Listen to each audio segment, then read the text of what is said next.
33-cü suala baxaq. Azərbaycan Respublikasının 2017-ci il üçün tərtib edilmiş yaş və cins piramidasına əsasən neçənci illərdə əhalinin əmək qabiliyyəti hissəsində çatışmazlıq yarana bilər və neçənci illərdə əmək qabiliyyətli əhali daha çox olacaq.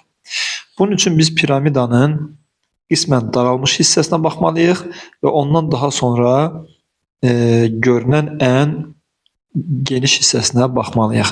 Deməli, 2017-ci ildə tərtib edilmiş yaş cins piramidasına əsasən 10 və 14 yaşların sayı azdır. Və əmək qabiliyyətli əhali 16 yaşında sayılırsa, yəni 16 yaşındakı bir vətəndaş əmək qabiliyyətli sayılırsa, 14 yaşında olan bir vətəndaş deməli 2 ildən sonra əmək qabiliyyətinə çatacaq, 16 yaşına çatanda. Deməli 2017-nin üstünə 2 il gəlsə eləcək 2019. Və 2017-ci ildə 10 yaş olan vətəndaş 6 il sonra 16 yaşına çatacaq və əmək qabiliyyəti olacaq. 2017-nin üstünə 6 gəlsək eləcək 2023. 2019-2023-cü illər A variantında və D variantında var. Deməli, B, C və Y variantlarını silmək olar. Və əmək qabiliyyətinin əhalinin daha çox olacağı vaxtında soruşur.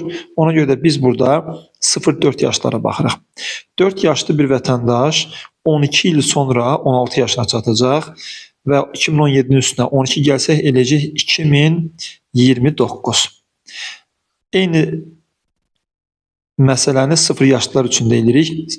2017-ci ildə 0 yaşı olan bir vətəndaş 16 il sonra, yəni 2033-cü ildə əmək qabiliyyətinə çatacaq. Deməli, 2019-2023, 2029-2033-cü illər cavab D variantı.